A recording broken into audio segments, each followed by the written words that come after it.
Hello, I'm Robin Vincent and welcome to Multi-Music Technology here on a very sunny Norfolk. Today we're looking at Tracktion Corporation's version 7 of their DAW, which they have imaginatively called T7.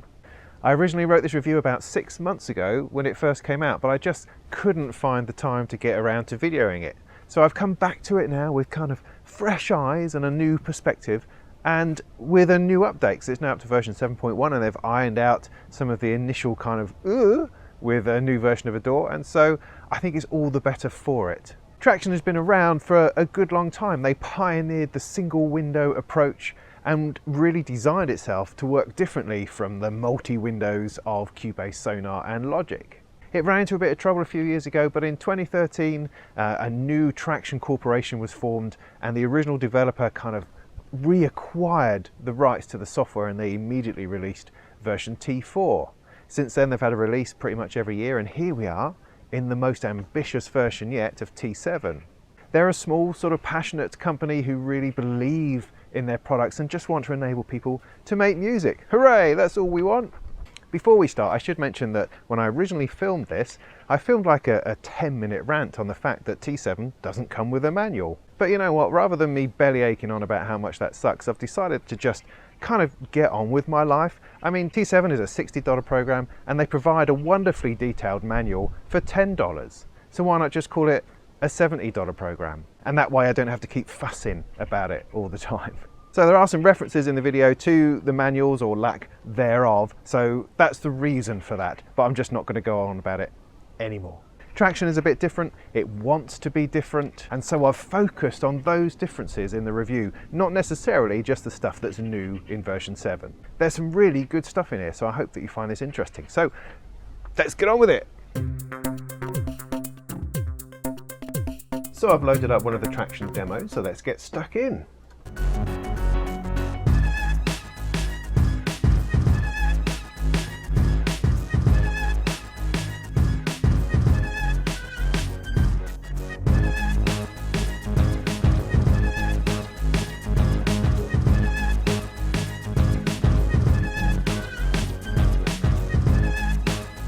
So yeah, it looks a lot like a DAW, I suppose. You've got all this information in the middle, you've got a timeline that goes along, you've got a load of stuff going on that seems to be levels and outputs over here and information and all that sort of jazz. Let's have a quick whiz round the interface. On the left side over here, you've got a browser like you do in Ableton Live or Reason. Then you've got your list of tracks as any DAW and all your data, your project data in the middle. And over on the right hand side is this kind of other stuff, which looks like all of the sort of the processing and the output on the track. Down the bottom you've got the transport information on the right, and then this sort of panel at the bottom, which I think we're going to call properties, and on the left is a few menus. The look is sort of dark and serious. It used to be the complete opposite. It used to be sort of white and very light and very colourful. In fact, very much like a spreadsheet. It had that kind of sort of utility feel to it, whereas now they've opted for the serious dark like everybody else. The overall impression I get of the look of the interface to me is actually a little bit dated. It sort of has this gradation of colour or graduation of colour over the individual clips and over the bits over here, and they're just kind of a bit last decade really. But never mind, we're not going to dwell on that. Now as I run my mouse over the product page, you can see that this sort of pop-up window is just going crazy over everything, and this actually is very, very useful because it has good information in it. Every time you put your mouse on something, it throws itself up and tells you what it is, and that's actually surprisingly useful, although a little annoying, but you can turn that off with the F11 button. There, that's much better. If we look at a clip, every clip seems to have a lot of stuff going on in its header, and every time you select something you get a load of information about it at the bottom, and that happens whatever you select. You can use the mouse wheel to zoom in and out, like so, which is funny because as you do it, it just walks off the side of the page. You can also scroll up and down if you put your mouse over to the side, like so. Now Tracktion deals with everything in a very logical way. It treats each sort of channel or track, if you like, as a complete signal path. So you have input down here. you have data recorded here, and then you have output on the right, and everything to do with output is over here in this sort of column at the side. So that includes, I mean, as you can see, you've got auxiliary sends, you've got, this is EQ, you've got a level meter and level and pan information here as well. All of those things to do with the output of the track are all folded in to this thing over here, which is very much Tracktion's view of the world. It's trying to do everything in a single screen in an attempt to make the workflow as uncluttered and smooth and logical as possible. Right, let's make some music. Let's get in there and start doing stuff. Now, Tracktion calls the session view, the arrange page, the project view, it calls it an edit page, which is nice and simple and slightly different. And you can have multiple ones of these. So I've got a simple one started up already. Here is my edit page, 8 tracks of something or other, all ready to go, all eager to take my creativity. But I can have more of those. I can pick the plus button here, go down to here and go new edit. So I've now got 2 edit pages. Now this is not quite like Studio One. In Studio One you can sort of select a whole load of stuff and slap it onto a new sort of arrange page. It's not quite like that, but however it does give you different views of your project and different edits of your project. What you can't do is drag and drop between them, but you can copy and paste. If I throw something in here, I can copy it, go to my other edit and paste that in somewhere else. I can also save an edit as a copy, so I can take something I've already done, save a copy of it, and then continue editing it while leaving the original untouched. So it's a very useful way of managing your project and being able to do different versions on the same thing. You can also float your edit page, so I can click and drag and take that off and stick that perhaps on another screen or something like that. And here actually I have 2 different edit pages open at once, which is all getting a little bit metaphysical. So I'm going to move away from that. So let's concentrate on the one thing I'm going to do, and what we're going to do, we're going to record some music into it. Oh yes we are. So let's have a look at our track here. So I'm going to open this up, and this is our track ready. This kind of grey sort of, well, it's all grey, but the slightly deeper grey is where we select our input. So I click on it and it lists all of the inputs, audio and MIDI, because it's worth noting that in Tracktion, a track isn't an audio track or a MIDI track. It's just a track, and you can decide whether you have MIDI data in there or audio data in there. But otherwise, each track is completely versatile. You don't have to worry about setting up an instrument track or a MIDI track or an audio track. The track will be whatever you want it to be, which is really cool. It's very much like FL Studio in that regard. So I can select my inputs from my audio interface, or I can also select inputs from another audio track. So you can route from one track into another, which is again, is pretty versatile. Now I can also choose a number of inputs for the track. So the track doesn't have to have just a single input. It could have 2, which you could see as stereo of course, but it can have more than that depending on what your audio interface has. So I'm going to go for 2, because I'm going to record 2 things at once, but not as a stereo track, as 2 individual mono tracks. So now I have 2 of these slightly darker grey slabs on my track. So the first one I'm going to select analog input 1, the second one analog input 2. I'm going to enable them for monitoring, and then I'm going to go and dig up an instrument and a microphone to see if we can actually record something. Right, I think I'm ready to go. I'm going to hit record over here, and it's recording already, as you can see. So let's see what I can do.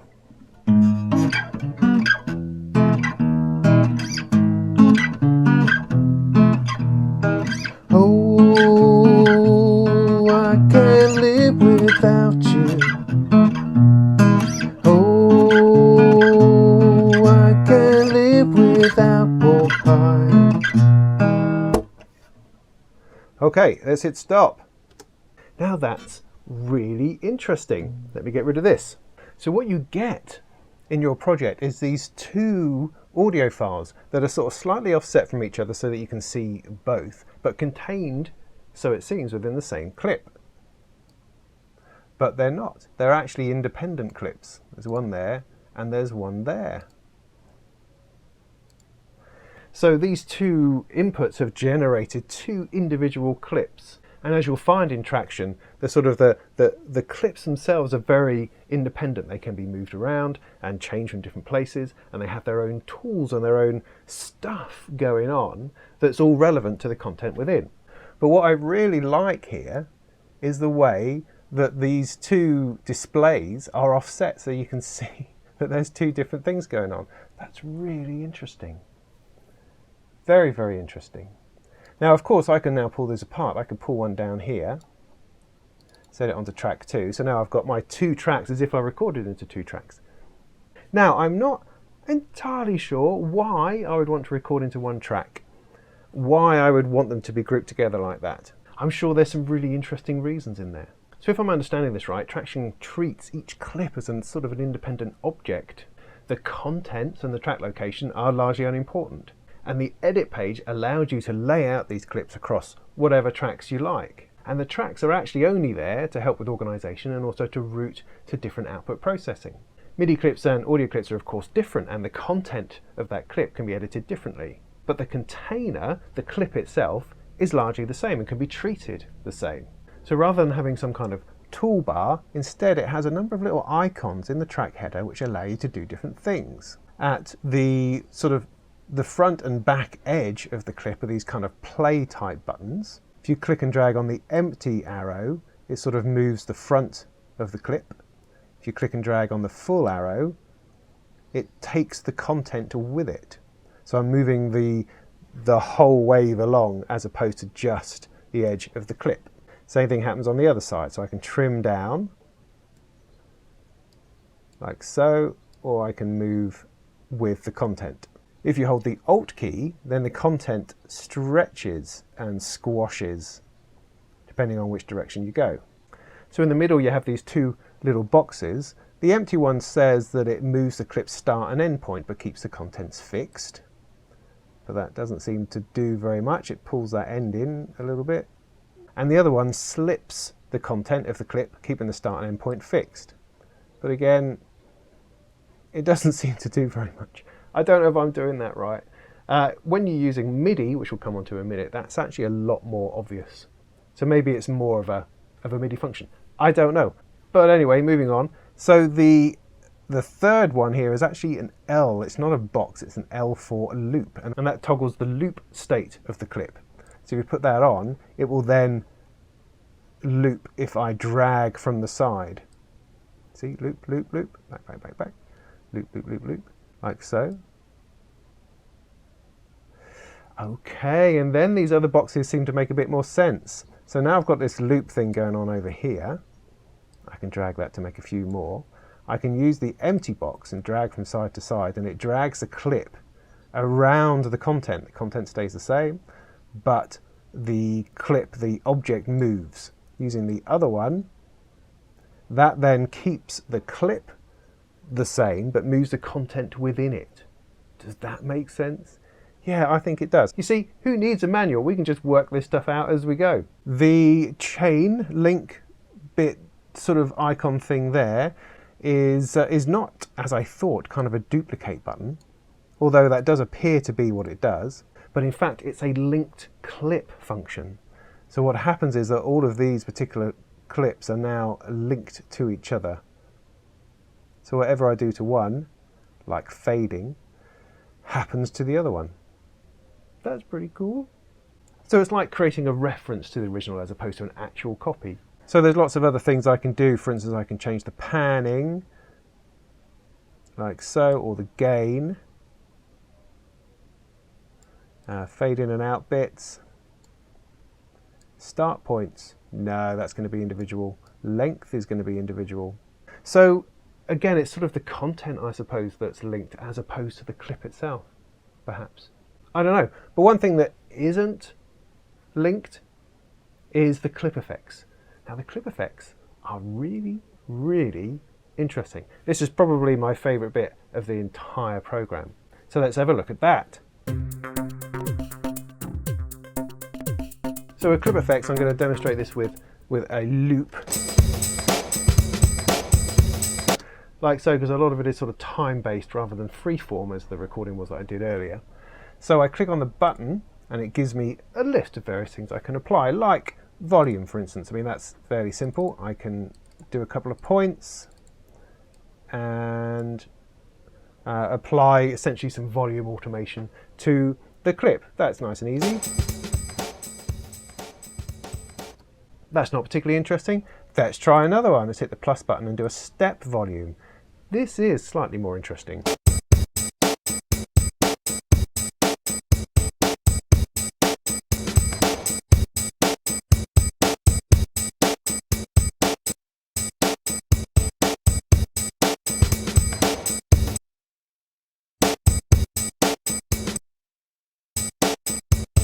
And I think hopefully you can see that within that it's constantly updated the waveform to show you what's going on. Let's add another one, keep on going. Let's try tape stop.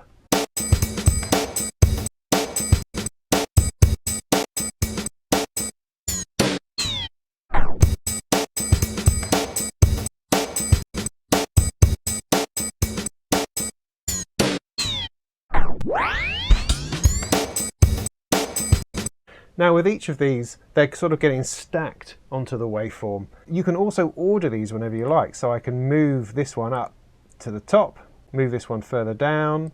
I can add, for instance, let's go for a plug-in. Let's go for something simple like a delay. Stick that at the bottom.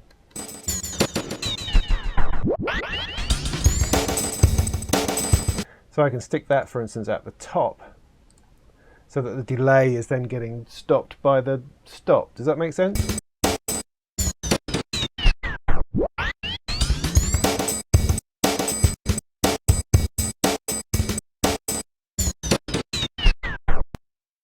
And so on. It's a very creative space. You can also, of course, add VST effects from here. So when I go to the plugin section, I can put in, VST plugins as well. It's not a problem. Whatever I want to stick in can be applied directly to that clip. And then when everything's kind of done, you can hide that away. And so you wouldn't even know that they were there.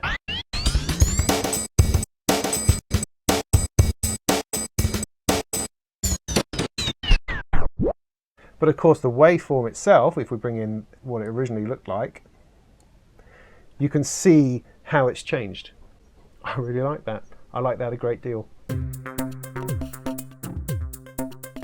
When dealing with a couple of clips on the same track, you can drag them into each other, but again you get this overlay effect, as you can see, so you can see both of them. So they don't, it's not as if they automatically crossfade into each other that you can do on some bits of software. However, you can also do that. I can go there and I can press X and they rather neatly crossfade. So I've got that kind of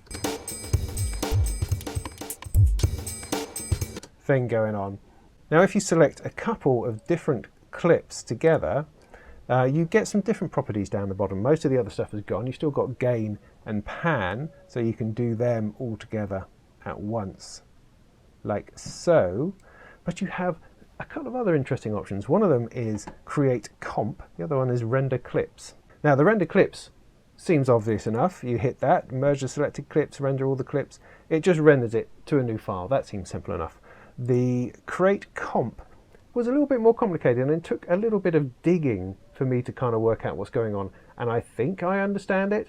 At least I'm going to go with that, because most DAWs will let you create a comp, a compile of various different takes, if you like, into a single take. So generally what you do is that you record, say, a vocal line and you have it loop so that you record over the top of it every time, creating a new take. And then you have, a whole bunch of takes and you choose the best and kind of combine this awesome performance out of 16 different takes. It's cheating, of course, but it's absolutely what everybody does because we're able to do it.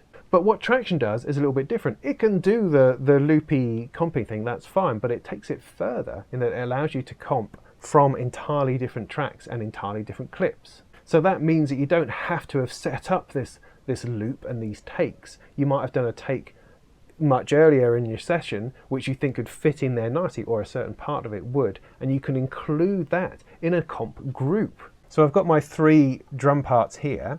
I'm going to go to create comp.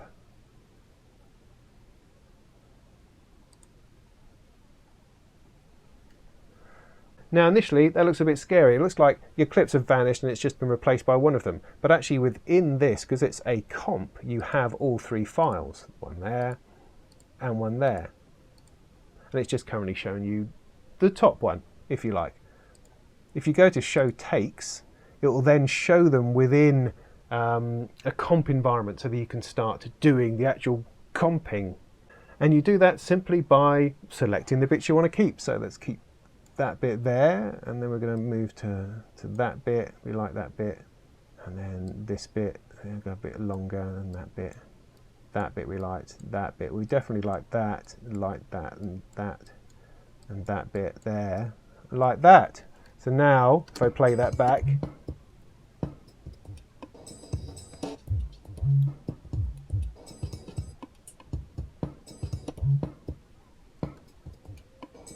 it's now, as you can see or hear, it's now taking those different bits that I've painted in green and created this brand new thing at the top. So if that was a vocal line, for instance, a load of vocal takes, you could take different words, different syllables, different breaths, whatever, and comp them all together into a single take. That's the whole purpose of comping. But what's really cool in Tracktion is it allows you to take clips from completely different places, slap them all together into a single comp. There's one last thing you can do, which is to create a sort of a group clip. So I've got a few different sort of samples jumped into a single track. I can go down to create group clip, and that then puts them together into a single clip that I can then treat as a single entity, as a single object. But within that are those individual clips. And then with a click of a button, you can completely ungroup them again back to where they were. So what I'm feeling from this edit page is there's a whole load of sort of stuff in there that you don't expect to find. I mean, when editing in Studio One, in Cubase or in Pro Tools, sure, you are trimming stuff and moving stuff around, copying and pasting, that kind of thing, applying automation. And you tend to have an enormous toolbar of things in order to achieve that. But within Tracktion, there's no real toolbar. There's these icons at the top that allow you to do different things. And there's a lot of sort of functions which are available at the bottom, which are very easy and quick to get to. So the workflow is excellent. And there appears to be a whole stack of functionality in here that I've just never seen in anything else.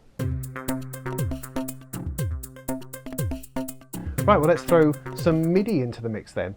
Let's see how we do that. Now, there's no sort of pen tool, so I can't create a clip in that way. Instead, what you do is you drag a clip from this kind of bin over here. We'll see a lot more of this when we deal with the plugins and that side of the thing. So let's just click and drag, and you bring over a clip. We're going to call it a MIDI clip. So there's my MIDI clip, looking extremely dull. If I open up the track a little bit, you can see that actually it's a piano roll grid, and when I move my mouse over it, this piano roll appears down the side. And a pencil tool's arrived. Hurrah, we know what that is. So from here, I can put some stuff in. Like that. I can change the length over here, down in the properties bit there. And I can make some smaller edits. And you've got various things here. You've got the velocity stalks you can put in. You can add a different controller of all sorts of different types. So I can go in, I can rub notes out. I can stick a line into, presumably into the velocity like so. I can change colors of things.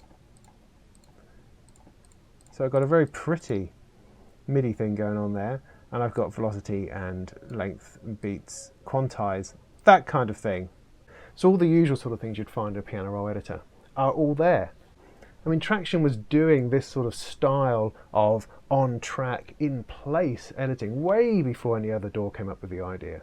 And I've always liked it when it's done well, rather than shooting off to some other window somewhere else. It doesn't seem to bear any relation to where you are and where you are editing. So this is really nice, and you can really open it up if you so wish, so that you can see exactly what's going on pretty much full page. So down in the properties window at the bottom, it's full of all sorts of stuff that you probably had no idea that you wanted to do to MIDI. If you select a bunch of notes, you can transpose them up and down, you can quantize them, their start times, end times, you can apply a groove, of which there are tons. You can mirror them, equalize them, make them all equal length or equal velocities. There's a legato button which sort of extends things so that they just overlap to give you that legato playback. One thing you don't get anywhere at all is any MIDI output indication. So even though this is playing back and it's making a sound, there's nowhere, anywhere in this page here to show that there's a MIDI output. In fact, what is the MIDI output? Because this is routed to my base station over here. To find out what the MIDI destination is, you have to click on the track itself and you have a track destination option over here. But it's not very clear at all, so it's easy to get lost as to where your MIDI is going. And also, very sadly, Tracktion comes with no instruments whatsoever. Well, that's not strictly true. It comes with this little sampler into which you can drop samples. But other than that, there are no virtual instruments. Not a sausage, not a drum kit, not a little farty synth, not a piano. Nothing. They do, however, do an instrument pack, and that's called the T7 Plus pack, in which you do get a bunch of synths and other bits and pieces. But of course, that's extra. I mean, it's a bit of a shame. I mean, for heaven's sake, Tracktion, you could sign up with somebody, oh yeah, sign up with IK Multimedia and get Sample Tank free out of them, for instance. Just something that comes with it, that installs with it, so that you have some sounds to play with. However, Tracktion does completely support virtual instruments, and if I wanted to add one, I'm going to have to do something to this area over on the right. Now I'm informed that this is called the mixer. And I'm just going to have to go with it, because it doesn't look very much like a mixer, but let's see. Right, to load a VST instrument then, I'm just going to start with a clean track, just so that I know what's going on, because actually I'm not entirely sure if I know how to change the MIDI output on a track. So with a new track, I then need to drop the VST instrument into the mixer on the side here. At the front end, I should think, so that the MIDI goes straight to it and then its audio continues along the signal chain. That seems to make sense. So I'm going to grab this grey plus thing here, stick it at the front of my channel strip, let's call it. VST plugins, let's go for something like a mini moog. There she blows. Let's use a decent sound. As you can see, this is generating audio and then that's continuing down the signal path in this mixer side of the screen. And I can play this from my base station. So I could enable this, put the marker over there, hit record.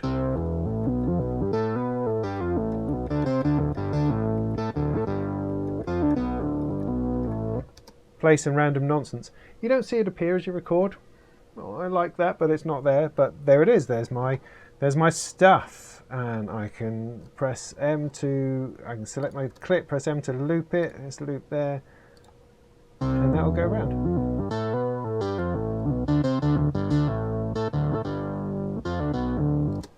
Now I wonder, because this is such a modular setup, I wonder if I can drop another plugin here, another instrument, and have that make a noise. What do we think? Does that seem very likely?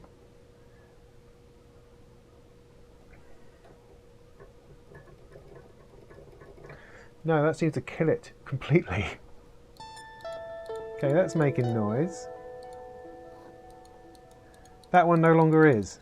So what seems to happen when you drop another VST instrument into this section over here is that that's cutting off the audio from the first one and also preventing the MIDI getting to it as well. So when you drop in a VST instrument, the MIDI ends at that unit, ends at that device, and if you drop another one in, that cuts off the audio of the one before it. So even though Tracktion allows me to do this, allows me to place a chain, if you like, of VST instruments, it doesn't actually work. And actually that's a shame, because it's a really sort of interesting and neat function that you could build up kind of a multi-instrument within that section of the mixer. So maybe that's a missed opportunity, or maybe there's something else within the software that enables us to do something similar. Let's come back to that in a minute. In the meantime, I want to have a look at another type of MIDI clip called the step clip. When you bring over your clip from the bin, you can go insert new step clip rather than MIDI clip. And this then creates which looks like very much a kind of a drum machine affair. I need to drop in a drum thing of some kind. Now, do I have anything drummy? So then all I do is I can set it running and I can start sticking in some drums.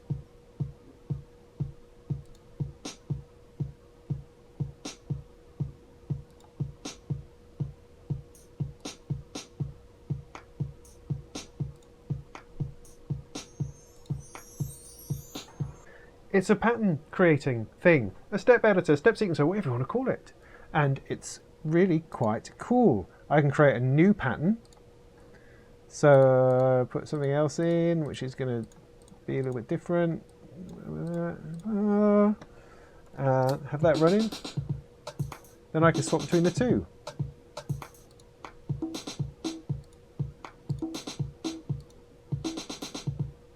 So of course I can now arrange my patterns on the track. So let's bring back this so it's only 2 bars, like so.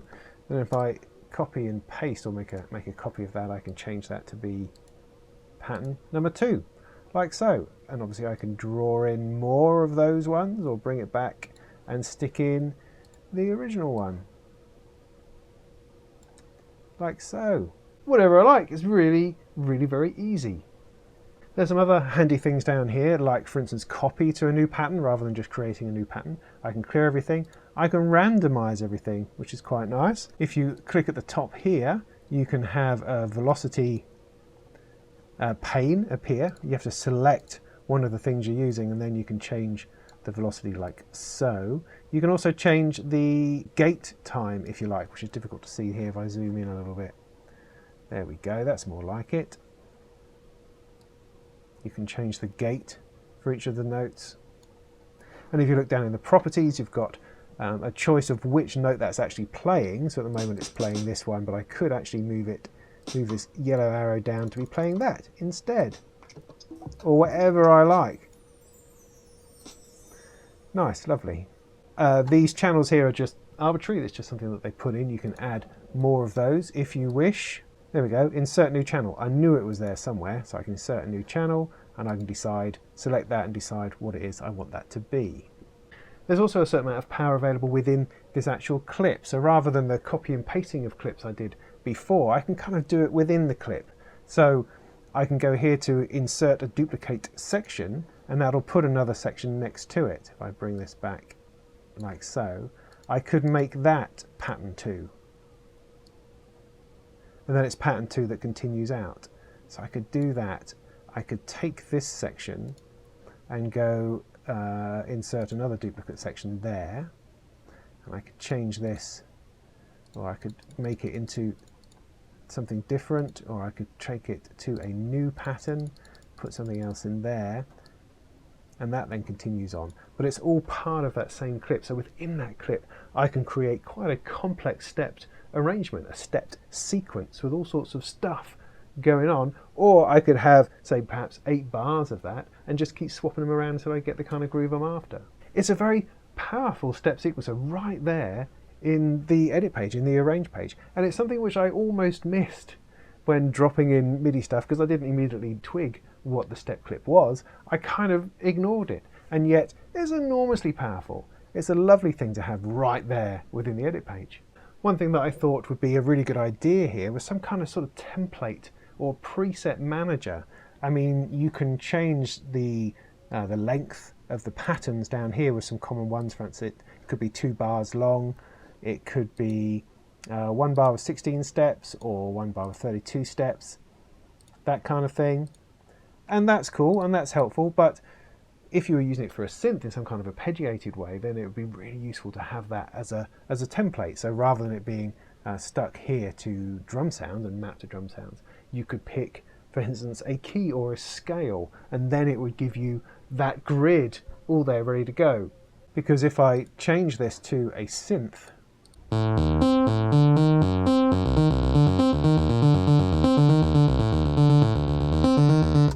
you know, that has a lot of potential in there just with randomizing. But if I could more easily choose what these notes are or have a whole load of scales, as I say, already set up, that could be an awesomely creative thing. So do that, Tracktion. That would be good, thank you. So now we come on to the mixer section. Just have a look at that and how that works. You can move this in and out, so it changes and dynamically kind of squeezes and squashes depending on what's going on. And as you can see, you've got metering here, and I've got a level, and I've got pan. So where is the mixer, I hear you say? Well, that is the mixer. That's your lot. There's no console, there's no bunch of faders, there's no layout like any kind of traditional sort of mixer.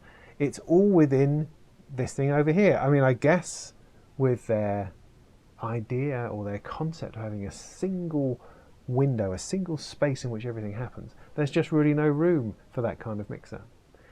It's slightly strange, it's slightly counterintuitive considering how everything else is aimed at being very, very professional and very creative. Because, I mean, personally, when I'm making music, the mixing stage is kind of a creative process in itself. Although everything kind of happens at once, you do get to a point where most of your project is done, and now you're just kind of tweaking levels and tweaking things. And personally, for me, seeing everything laid out side by side, the metering, the faders, and the inserted plugins and all that sort of thing, I find that enormously helpful. However, what you have in Tracktion is all of that information just kind of displayed differently, displayed over here on the right in this logical signal chain, signal routing kind of way. Is that bad? Is that good? I don't know, it's different, and I think for some people it would be a massive breath of fresh air not having to deal with the whole console thing coming up, but instead being able to see exactly what's going on per track along with the project data, and that makes, you know, some kind of sense. So let's have a closer look. So in here you can dump in a plugin. So set it going, drag down, put it where you want it to be. Presumably, let's go in front, shall we? Tracktion plugin, let's go for a delay. And there she is. Let's drag in another one. A chorus.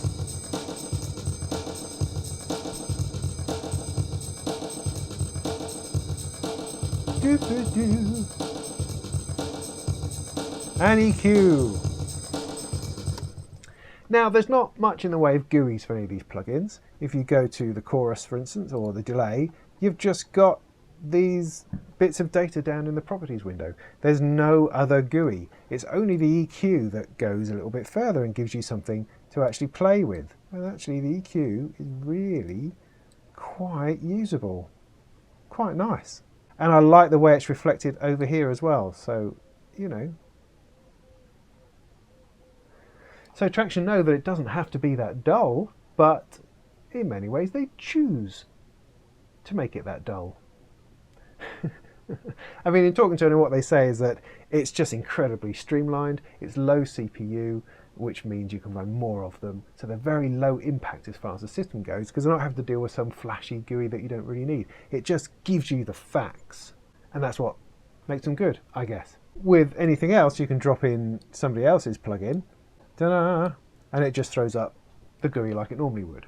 Now, they have also introduced a kind of a thumbnail browser thing in order to, you know, to liven the world up like you find in FL Studio and Studio One. And you get to that by right-clicking on the plugin bin at the top. But the first thing you see is all these T's, because the Tracktion ones don't have any GUIs. So you just get a page of these very dull looking icons, which I don't get it. I don't get why they've done that. I don't get why they can't just make up a more interesting image for different ones so that you can see what they are rather than having to read the thing. Because what's the point? What's the point of this thumbnail browser if it just looks like that? It's just a massively missed opportunity. Now, if I scroll down, can I scroll down? Yes, I can. Scroll down, then there, look, is all of the regular VST thumbnails, and they look great. Yeah, we can go with all of that. But their own ones, no. You're just left with something a little bit rubbish. So let's come down to one of these nice single knob things. I click and I hold it, and then I drag that into where I want it to go. Ta-da! However, this way of dealing with with plugins, the way that you can stack all that together is quite interesting. It's very easy to move things around, to put the delay before the chorus or after the chorus, or to put this plugin over here, or to put the level meter in somewhere else, or this meter over here. So I have a meter here, I can insert another meter so I can see how the level changes over time. It's very, very interesting and adaptable. It is also kind of a little bit crowded, cramped and fiddly. Now, as I mentioned before about chaining VST instruments and stuff, well, Tracktion has another little feature up its sleeve called the plugin rack. Let's create an empty one to start with, and let's see what this little fella does. Well, here we go. This is probably the one thing in Tracktion which does produce a new window rather than working in the same one. Now you've got this empty space. This is very much like FL Studio's thing that I cannot remember the name of, or the multi-instrument in Studio One. You can put stuff together. So you've got track 2 input coming from here, output going over there. What do you want to do? Well, it says drop a plugin here to add it to the rack. So let's do that. Let's stick in volume and pan. Auto connect. Yeah, okay, good. So that's at a very basic level. I've got the audio coming in and I've got exactly the same as I would over there.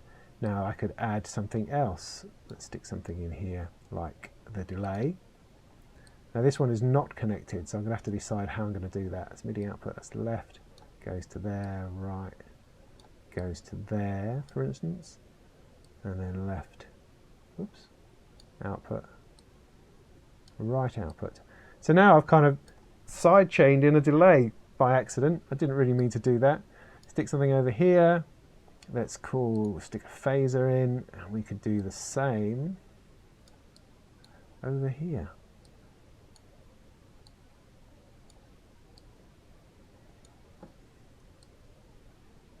So you can start building up some very interesting things. Now it doesn't have to be plugins.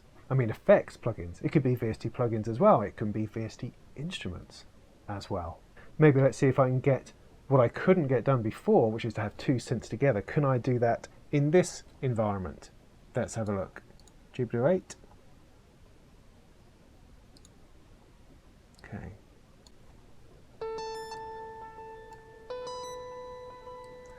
So I've now added my mini Moog. And now I've got both of them working together. That's tremendous. We love that. Obviously I don't love that patch. I hate that Arturia patch. That's better.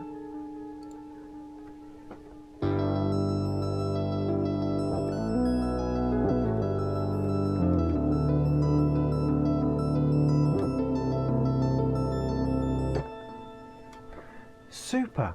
So in here I can build up incredibly complex things and use them within the mixer thing over here. So create something extraordinarily complex and just drop it in as like a single plugin. Fabulous. Loving that. Loving that. Now it could be better. I mean it's grey on grey with grey and grey cables connecting to grey connectors on a grey writing on grey background. The MIDI is at least in blue, but it could do with being animated a little bit. I mean, in FL Studio, you kind of see the data travel along the cables, which is, you know, silly, but nice.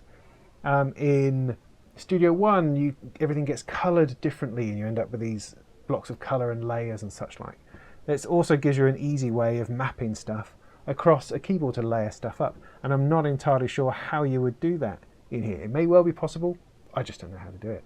So there's a whole load of potential in this plugin rack. The only thing about it is that it just looks so dull. They haven't even taken the thumbnails that they had in the thumbnail browser thing and slapped those in. And that's a shame. It's a little bit of a missed opportunity. But however, the power's there, the creativity there. It's an incredibly modular and interesting environment to work in. But it could be awesome. It's not quite awesome. It's really sort of good and interesting. But it could do a little bit more development on it, make it a bit more colourful, animated and easier to use, and it could be an awesome thing. Automation is available under this A button here. If I click on it, it shows me what can be automated. So obviously things like volume, I can do that. Volume, Let's put a double click in, there we go, automated. I can also add an empty automation track underneath and then put it there instead. So volume there.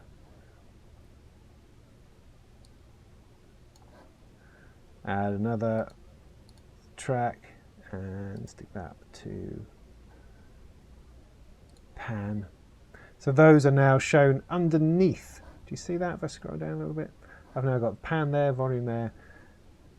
Really very, very easy and comprehensive. But it also follows their sort of drag and drop idea. So I can, for instance, take this A and I'm going to drag it over to the attack knob, and I'm going to do the attack knob automation. Create a bit of a thing like that, and this is now going to be automating the attack knob. Ta-da! Ta-da! Ta-da! And I did that by dropping the A onto the actual plugin, and I can very quickly add further automation tracks for all the bits of automation within there, and it's all laid out nicely beneath. So the automation side is really comprehensive, very easy to use. You just drag that A onto what it is you want to automate, and bingo, off you go. There's no sort of freehand mode though. I can't seem to draw in automation particularly. There's these adding dots and making curves, that kind of thing. But there is also a pattern option down here where I can go for a sine wave. Let's go like that. Woohoo! That's quite nice. Or I can ramp it up. Whoa, that's a little bit too much perhaps. Ramp it down. There we go. That's a bit more usable, I think. Now, in a similar vein to the automation is the LFO. What do I mean? Well, I mean that there's this bin of LFOs over here, a never-ending, endless, bottomless supply of LFOs that I can also drop onto things. So, for instance, for the LFO, I'm going to drag that down to the attack knob again, now that I've cleared it of its automation. I'm going to go for the knob, and when I set it playing, you can see the LFO is affecting that. Let's select the LFO. Can I make this stick on top? Yes, I think so. Here we go.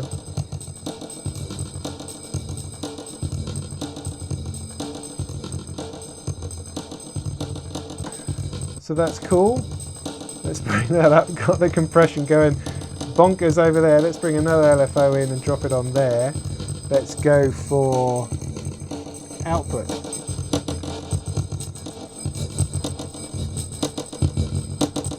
Bring another one on. Let's go for mid.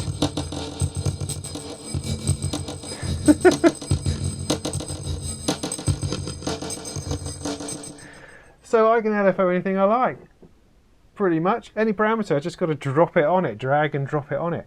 Now, the way they sit above here, there's sort of no indication as to what it's controlling. I mean, when I click on it, it then tells me here that this is track 3, attack knob, going to the attack knob. This one is going to the Eddie Kramer plugin down here. So that information is available, but it's not instantly apparent when looking at the mixer display over here what anything is going to. I guess if they try to stick cables in, it's going to get awkward. And also when you start squashing it down like that, are they going to lose what they're actually plugged into? I suppose they are. But I love that. I don't know of any other door that does that quite so easily. I mean, things like Ableton and Bitwig let you modulate stuff very easily. You can drop LFOs in and attach that to all sorts of different things. But the ability just to drag it onto a parameter or onto a plugin and choose it and off it goes, and it's an independent LFO. It's not as if it's part of a larger plugin, or it's not a plugin itself I'm trying to drop in. It's just sort of modulation everywhere and for everybody, and I love that. I think that's fabulous.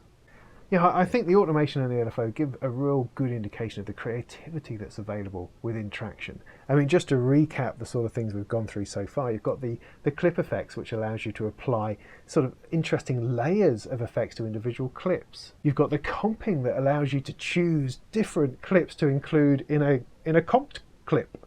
You've got the plugin rack where you can create enormously complex modular collections of plugins and instruments. You've got the step MIDI clip thing where you've got an entire step sequencer built in to your timeline. And then along with this automation engine and the LFO, there's just an extraordinary bunch of tools in here that you don't easily find in any other door. The only downside being is that it's not always that easy to find. So we're nearly done, but let's just have a quick look at the browser over here, because it does have some interesting functionality. Most doors have browsers these days. They're very, very commonplace and help us keep track of all our files and stuff. Tracktion does this also, but it has one particular thing which again is fairly unique, and that's its ability to open up more than one. Just by hitting this little plus button, I can open up a second or a third browser, so I could be actually in different folders at the same time. Can you believe it? Isn't that extraordinary?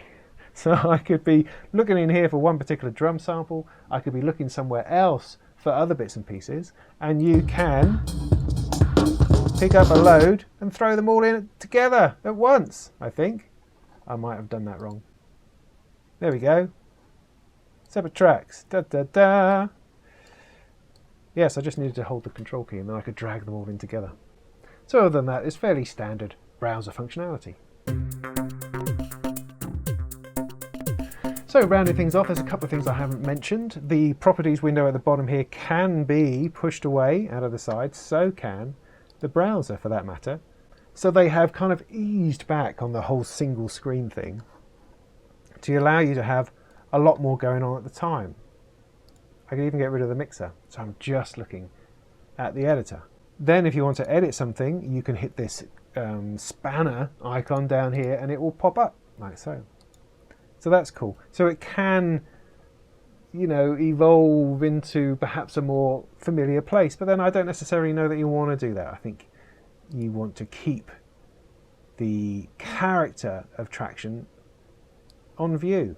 But the way that all slides away very simply at touch of a button is great. I mean, something like Cubase, for instance, I find incredibly annoying. Their media bay, I can never seem to work out how to get rid of it. It's there and then I'm faffing around in the menus and trying to find that bloody little button up here somewhere that allows me to get rid of it. You just want stuff to go away when you're not using it, or to come back when you need it.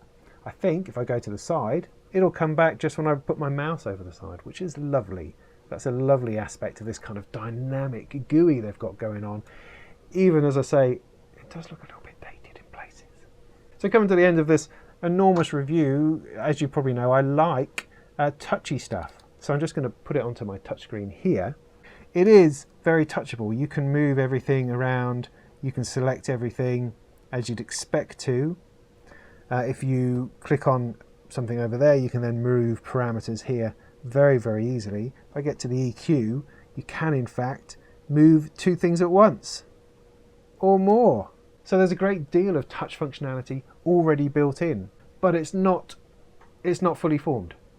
There does tend to be the odd graphical glitch when you're trying to touch more than one thing at a time, and also there's no kind of, oh, there is a little bit of pinch and zoom, but as you can see, that's not really liking that very much. It's not entirely sure what to do. So it looks as if Tracktion have thought about it and stepped into it a little bit, but then perhaps not quite mastered the way of finishing that off correctly. So I think, you know, overall that there's a certain amount of sort of disorientation involved when moving to something like T7, because it just doesn't work in the same way as other doors. But actually that individuality can very much be its strength. Tracktion has forged its own path. It's not really copied anyone. In fact, when they started out, they wanted to be the antithesis of everything else. They wanted to show a different way of working because they were frustrated with how Cubase worked, with how Logic worked, and they wanted to try something new. And that sense remains in Tracktion, even though there are now nods to other ways of doing things in moving slightly away from the single screen and the coloration and the GUI and bits like that. But it still is fiercely independent and is sticking to its guns on the way that it works. I mean, for me, the lack of a mixer is a bit of a huge thing, but they don't care. They're saying, look, we've provided something different, a different way of working, a different way of looking at everything that presents the same information just in a different, less cluttered, less dominating form. And so everything is connected together. The track, the data, the signal path of routing the output It's all there within that single horizontal line. And that makes for actually a very logical and easy workflow. Things like the automation in the LFO are just oddly brilliant and work really well and are a lot of fun to use. I would love to see that feature in other things. The plug-in rack has an enormous amount going for it, and its modular feel is very now, funnily enough, and harbours kind of an enormous amount of power to create very complex arrangements of plugins and instruments. It just could do with more colour and be slightly more inspirational and aesthetically interesting to use. I mean, I've been both impressed and frustrated by T7. I guess the frustration comes from initially finding it really hard to dig under the surface. The whole business with the manual and the tutorials and whether they're free or not, it does get up my nose. I think it doesn't do them any favours. But the information is there. You can get inside it with a bit of trial and error, and by surfing the numerous videos that are there and are there for free, you can get the hang of it. It is possible. There is a little bit of a lack of polish, the whole business with the thumbnails, references to manuals that aren't there, the lack of GUIs and such like, all kind of, I don't know, indicates that there's stuff that just hasn't quite been finished, not quite been done yet. And so it doesn't have the polish of some of their competitors. However, I've been very impressed by the flexibility, the versatility, the way everything fits together, the logical nature of the single screen approach. I mean, it's a $60 bit of software, so perhaps it's unfair to compare it with other bits of DAW software that are many £100s more, but at the same time, I think Tracktion wants that. I think Tracktion demands that it's set alongside Cubase and Pro Tools and other bits and pieces. In fact, it sits well with Ableton Live and with Bitwig because it has a lot of that kind of clip-orientated complexity within it that perhaps you wouldn't notice on first look. It looks every bit like a proper audio DAW, when actually the MIDI side of it and the modulation side of it can make it far more interesting than just recording audio and processing that. So for people into more electronic or loop-based music making, it's definitely worth trying out. So yeah, Tracktion wants to play with the big boys, and I think, to be honest, it holds its own. And at $60, I mean, it's bloody good value for money. Even if you pay $10 for the manual and another $20 for the little synth pack and things like that. If it was $100, it's still good value for money. And that's a lovely thing. So there you are, Tracktion T7. I hope you found that interesting. You can buy it directly from their website, and also I should mention that they've just released version T5 absolutely free. So if you want to start getting into Tracktion, that's probably a good place to start. But of course it won't come with a manual. So until next time, go make some tunes.